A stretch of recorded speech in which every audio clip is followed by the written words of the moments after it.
Hey, what's up, everybody? It's the liberal loudmouth. So today, the Owasso Public School District finally released a statement because of misinformation that has intensified in recent days. They should have done this 2 weeks ago, but it's better late than never, I suppose. So let's go ahead and get right into that, shall we? Okay, it says Owasso Public School has cooperated fully with the investigation by the OPD surrounding the death of a high school student on February 8th, 2024. The district has limited its statements on the matter to this point due to the ongoing investigation in an effort to not disrupt police and out of respect and for confidentiality for all involved. Fair enough.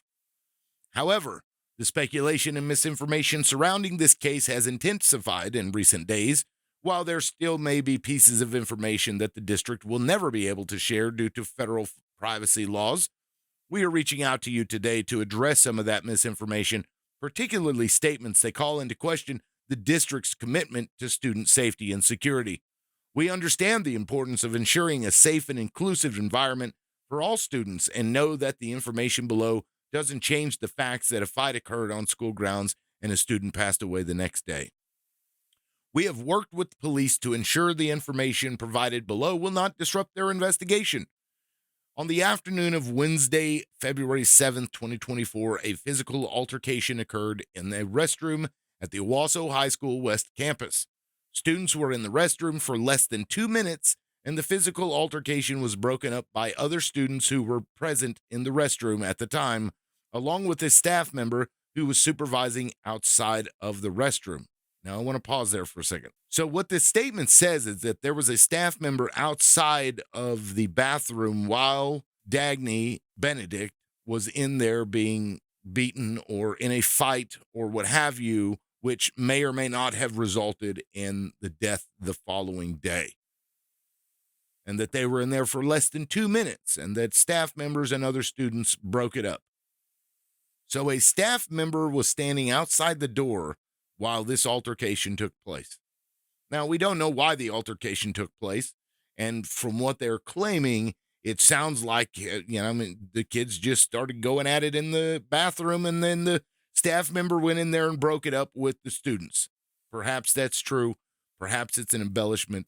Who knows what the truth is at this point? Anyway, let's continue. Once the altercation was broken up, all students involved in the altercation walked under their own power to the assistant principal's office and nurse's office. District administrators began taking statements from the students present in the restroom and began contacting parents and guardians of the students involved in the physical altercation. Following district protocols, each of the students involved in the altercation was given a health assessment by a district registered nurse. Per district protocols, students needing further support are transported to a medical facility, either by ambulance or by a parent and guardian, depending on the severity of the injuries and preference of the parent and guardian. While it was determined that ambulance service was not required, out of an abundance of caution, it was recommended to one parent that their student visit a medical facility for further examination. I wonder which student that was. Per district protocols, the parents and guardians of students involved in a physical altercation are notified and informed of the option to file a police report should they choose. Should they choose to file a police report, school resource officers are made available to the parents and guardians either at that time or they can schedule an appointment if they choose at a later date. These practices were followed during this incident. Physical altercations between students are unacceptable. Any student or students engaging in such actions jeopardizing the safety of others will receive disciplinary consequences. These consequences can include out-of-school suspension for first offense. Due to federal privacy laws, we are unable to disclose the exact nature of the disciplinary action taken against any student. That information can only be given to the parents and guardians of the student being disciplined. Any notion that the district has ignored disciplinary action toward those involved is simply untrue. Additional counseling services were provided to students at the high school on Friday, February 9th, and continue to be available for all students and staff.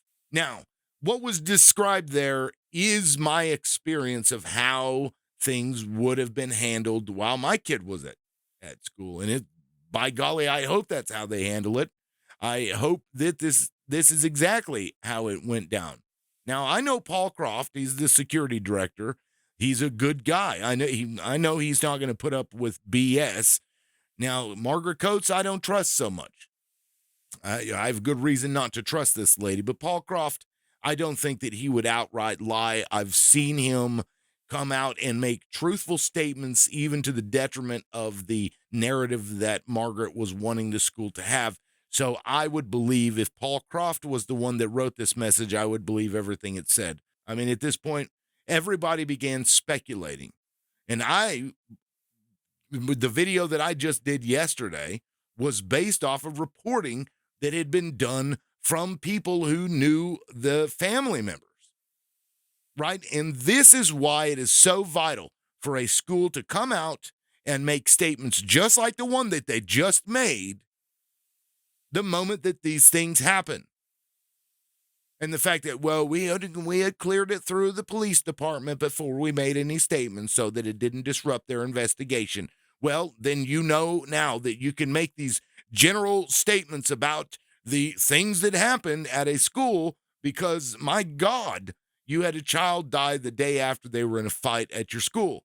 And you didn't think that it warranted more information to the community who was sitting there concerned.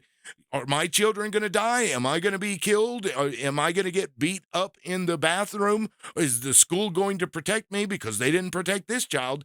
These are all things that, you might want to address. This is speaking to Jordan Corfaz. You're the communications director, bro. Get on it. Stop being so just silenced on this. Yeah, but it's a police investigation. The community doesn't see it that way. They see a problem and they want solutions and answers, and they want to understand why and how and what was done to make sure that it won't happen again, and that this may have just been a one-off incident where it just happened to be so bad and something happened that may not have otherwise happened, and it just happened. This is something that you guys should have put out 14 or 13 days, whatever it was, ago, the day that it happened. This kind of information is what the community needs. So maybe remember that moving forward. And then 2 weeks down the road, you won't end up with a bunch of different reports from different media that are saying different things and quoting family members and friends of family members that are saying this is what happened. Yeah, maybe next time do a better job of getting this information out to the public. Yeah, I realize that these are minors that you're dealing with, but you have other people's kids in your class and in your school. Do better. But if what they wrote is what happened, then I am purely satisfied with the response that they had, aside from the questions I have about why the staff member was out there and how it was allowed to happen in the first place, and what can we do to stop this moving forward so that it doesn't happen again. I mean, kids are going to fight. You're not going to fix everything. Sometimes kids are going to fight, and that's fine. I think most people accept that. But this is crazy. This shouldn't happen in our schools.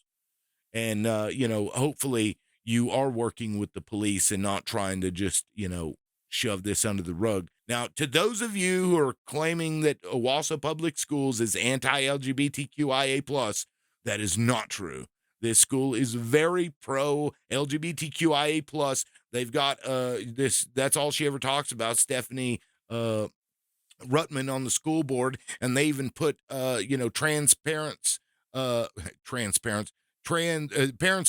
kids on boards that oversee things, committees and such. So they're very, very well versed in this. They had DEI training, and a lot of people complained about. They have this equity inclusion stuff all the time. This is something in the school. So if you're concerned that people are being allowed to bully your child in there about their status, their gender, or what have you, I wouldn't worry so much about that, aside from the fact that it's in Oklahoma. Okay, there's a lot of bigots in Oklahoma. Let's be honest here, and there's going to be kids that don't like that kind of stuff. That's just, I mean, what can you do, right? The school can only do so much.